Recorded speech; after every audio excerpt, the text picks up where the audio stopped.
Bhisma akhirnya buka suara soal beban besar yang selama ini dia simpan sendiri. Di tengah situasi yang makin rumit, ia mencoba mencari jawaban atas semua pilihan yang harus dihadapinya. Percakapan antara Bhisma dan para Pandawa berlangsung cukup lama, sampai akhirnya Bhisma turun dari keretanya. Dengan tenang, ia meminta Pandawa untuk tetap maju menghadapi dirinya di medan perang. Bhisma berkata, "Perang memang suatu keharusan. Wasudewa bertanya di mana aku berdiri dan mengangkat senjataku. Aku bilang, aku akan ada di pihak Hastinapura. Namun doaku ini hanya untuk kalian berlima. Pergilah nak, kumpulkan semua raja wilayah Arya yang mendukung kalian, dan bersiaplah untuk berperang." Bhisma sadar, kalau perang benar-benar terjadi, banyak kerajaan pasti ikut terseret. Meski hatinya berpihak pada Pandawa, posisinya tetap mengikatnya untuk berdiri bersama Hastinapura. Namun satu hal yang ia pastikan, doanya akan selalu menyertai mereka. Pertemuan itu ditutup dengan penghormatan penuh hormat dari Pandawa kepada sang sesepuh perang. Begitu kembali ke Hastinapura, Bhisma langsung dicegat oleh Duryudana. Sang pangeran merasa geram karena Bhisma dianggap terlalu lunak terhadap Pandawa. Bhisma berkata, "Selama aku masih hidup, maka kau akan tetap aman dalam perlindunganku. Tapi nanti, ketika aku mati dalam suatu medan perang, maka kau harus menerima sendiri hukumanmu nanti. Jangan lupakan satu hal, mereka tahu benar cara membunuhku. Bila saatnya, kalian harus bisa melindungi diri sendiri. Tidak lama lagi para Pandawa akan menyerang. Kemudian kemampuan serta kesombonganmu juga akan diuji pada saat itu." Bhisma menjelaskan bahwa ia tidak menyerang karena Pandawa juga tidak pernah menyerangnya lebih dulu. Dengan nada serius, Bhisma memperingatkan Kurawa bahwa jika suatu hari dirinya gugur, mereka harus siap bertahan tanpa perlindungannya. Suasana memanas, sampai akhirnya Sangkuni masuk dan memainkan akal liciknya untuk meredakan keadaan sekaligus memengaruhi arah pembicaraan. Malam harinya, seperti biasa Bhisma datang ke tepi sungai Gangga untuk berdoa.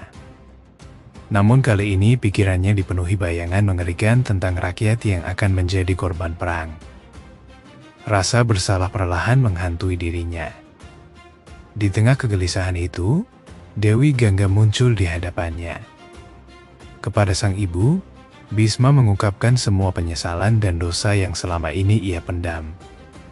Ia sadar, keputusan-keputusannya ikut membuka jalan menuju perang besar yang bisa membawa penderitaan bagi seluruh tanah Arya.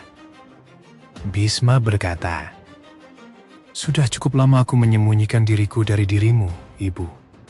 Dan dengan berdiri di sungaimu ini, aku mempersembahkan air suci Dewa Surya. Bagaimanakah caraku untuk menghindari dilema ini? Nih, di satu sisi ada tanggung jawab sumpahku. Di sisi lain ada sumpahku ada jalan kebenaran. Tapi bagaimana aku menaburkan benih untuk sebuah perang? Aku telah menjadi penyebab kematian jutaan orang. Bagaimana bisa aku terbebas dari dosa ini?" Dewi Gangga lalu bertanya mengapa Bhisma begitu keras menolak tahta Hastinapura jatuh ke tangan Duryudana. Dengan jujur Bhisma menjawab bahwa Duryudana tidak akan menjadi pemimpin yang adil bagi rakyatnya. Mendengar alasan itu, Dewi Gangga justru mendukung keputusan putranya. Baginya, Bhisma sudah memilih jalan yang benar meski harus memikul penderitaan besar. Dukungan sang ibu membuat hati Bhisma sedikit lebih tenang. Di sisi lain, Pandawa dan Drupadi juga sedang dihantui dilema yang sama. Mereka belum sepenuhnya yakin apakah perang adalah jalan terbaik. Drupadi bahkan merasa apa yang dilakukan Bhisma bukan sekadar soal peperangan, melainkan usaha seorang satria untuk membebaskan dirinya dari janji dan beban masa lalu. Setelah berdiskusi panjang, mereka akhirnya sepakat untuk meminta pendapat Trishna sebelum mengambil keputusan besar berikutnya. Makna dari cerita ini adalah tentang beratnya memilih antara kewajiban, hati nurani, dan kebenaran. Bhisma berada dalam posisi sulit karena ia harus tetap setia kepada Hastinapura, meskipun ia tahu pihak yang dibelanya tidak sepenuhnya benar. Cerita ini juga menunjukkan bahwa kekuasaan tanpa keadilan bisa membawa kehancuran. Karena itulah Bhisma takut jika Duryodhana menjadi raja.